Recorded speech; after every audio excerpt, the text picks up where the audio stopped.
Բարև բոլորին։ Գիտեք, մենք բոլորս ապրում ենք մի աշխարհում, որը լիքն է անտեսանելի ալիքներով։ Այո, միկրոալիքային ճառագայթումը բառացիորեն ամենուր է, մեր սմարթֆոններից մինչև հենց այն արբանյակները, որոնք պտտվում են մեր գլխավերևում։ Բայց պատկերացրեք մի րոպե, ինչ կլիներ, եթե մենք կարողանայինք վերահսկել այդ ալիքները, դարձնել դրանք անտեսանելի, հենց երբ մեզ պետք է։ Դե ինչ, այսօր մենք հենց դրա մասին ենք խորանալու։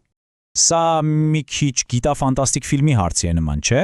Բայց իրականում սա հենց այն առանցքային հարցն է, որը գիտնականներն ու ինժեներները իրենց տալիս են արդեն տասնամյակներ շարունակ։ Ուրեմն այսօրվա մեր վերլուծության մեջ մենք կբացահայտենք մի նորարարական տեխնոլոգիա, որը մեզ մի հսկա քայլով մոտեցնում է այդ հարցի պատասխանին։ Գնացինք։ Լավ, նախ եկեք հասկանանք ինչու է ընդհանրապես միկրոալիքները կառավարելն այսքան կարևոր։ Ու սա միանշանակ միայն ռազմական տեխնոլոգիաների մասին չէ։ Պարզվում է, այս տեխնոլոգիան ազդում է մեր ամենօրյա կյանքի շատ ոլորտների վրա։ Դե իհարկե, առաջին բանը, որ գալիս է մտքին, stealth ինքնաթիռներն են, բայց եկեք մի պահ դա մի կողմ դնենք։ Արդյունավետ կլանիչները կրիտիկական կարևորություն ունեն, օրինակ անարձագանք խցիկների համար, որտեղ փորձարկում են շատ զգայուն էլեկտրոնիկա։ Դրանք օգնում են սենսորներին ավելի ճշգրիտ լինել ու նույնիսկ օգտագործվում են արևային էներգիան ավելի լավ կլանելու համար։ Ու մեր թվային դարում, երբ շրջապատված ենք անհամար սարքերով, դրանք օգնում են նվազեցնել, այսպես ասած, էլեկտրամագնիսական սմոգը, որը կարող է խանգարել մեր գադջետների աշխատանքին, այնպես որ պահանջարկն իսկապես հսկայական է։ Բայց այստեղ էլ առաջանում է հիմնական խնդիրը։ Պարզվում է, կատարյալ միկրոալիքային կլանիչ ստեղծելն աներևակայելի դժվար է։ Այն պետք է լինի և թեթև, և բարակ, և արդյունավետ հաճախականությունների լայն տիրույթում, և էլի մի բան էլ ավել, աշխատի տարբեր անկյունների տակ։ Սա մի մարտահրավեր է, որի վրա գիտնականները գլուխ են կոտրում արդեն երկար ժամանակ։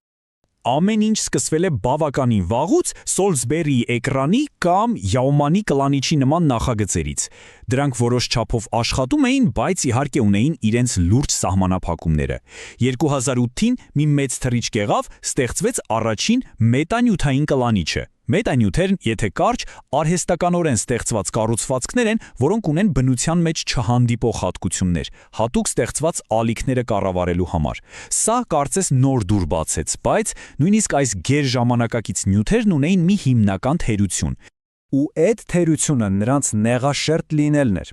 Իրենց ռեզոնանսային կառուցվածքի պատճառով դրանք արդյունավետ էին միայն շատ նեղ հաճախականությունների միջակայքում։ Պատկերացրեք մի ռադիո, որը կարող է միացնել միայն մեկ ալիք։ Իրական կյանքում, որտեղ ռադարներն ու կապի համակարգերն օգտագործում են տարբեր հաճախականություններ, դա մեղմ ասած լուրջ խնդիր է։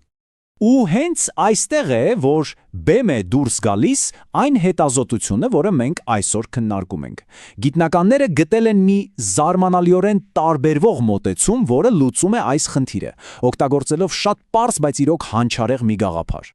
Դե հիմա ուշադրություն, սա երևի ամբողջ պատմության ամենահետաքրքիր մասն է։ Տեսեք, սովորաբար այս տեսակ նյութերում հաղորդիչ տարրերը պարզապես փռում են մակերեսին, այսինքն զուգահեռ։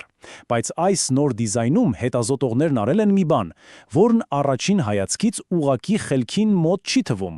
Նրանք վերցրել են այդ նույն ժապավեններն ու դրել են կողքի վրա, ուղղահայաց։ Հասկանում եք, այսքան պարզ, բայց հանճարեղ միտքը փոխում է խաղի բոլոր կանոնները։ Բայց սա դեռ ամենը չէ։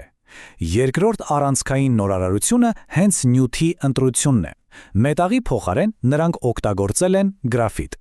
Իսկ գրաֆիտն ունի շատ յուրահատուկ էլեկտրական հատկություններ, որոնք թույլ են տալիս այնպես կառավարել ալիքի անդրադարձումը, ինչպես սովորական մետաղներով հնարավոր չէր։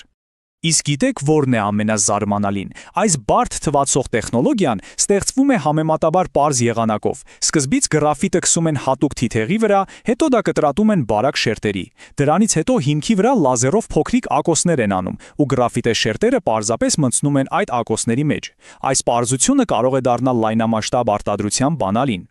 Լավ, մենք տեսանք նոր դիզայնը, բայց ամենակարևորը ինչպես է այն իրականում աշխատում։ Եկեք միասին հասկանանք ֆիզիկան, որը թաքնված է այս նորարարության հետևում, ու մի անհանգստացեք, կփորձեմ ամեն ինչ բացատրել շատ պարզ լեզվով։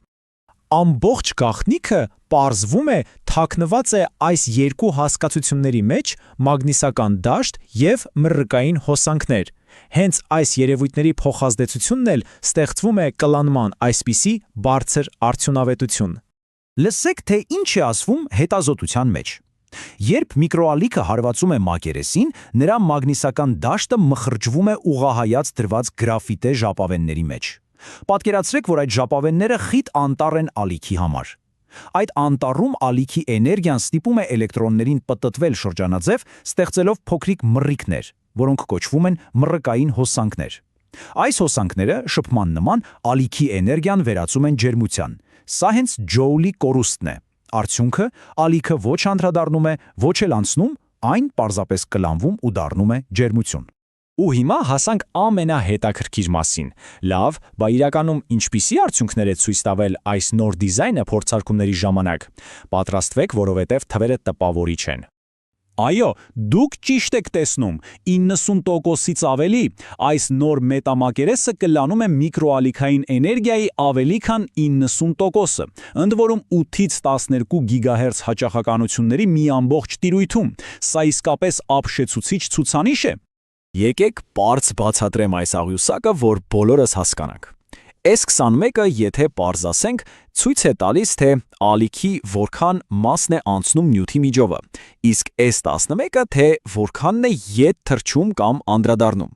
Ինչպես տեսնում ենք, երբ նմուշը դնում են, երկու թիվն էլ կտրուկ ընկնում են, դառնալով շատ ցածր։ Սա նշանակում է մի պարզ բան. ալիքը ոչ միջով է անցնում, ոչ էլ ետ է թռչում։ Ուրեմն հարց. ուր է գնում ալիքը։ Պատասխան. այն կլանվում է։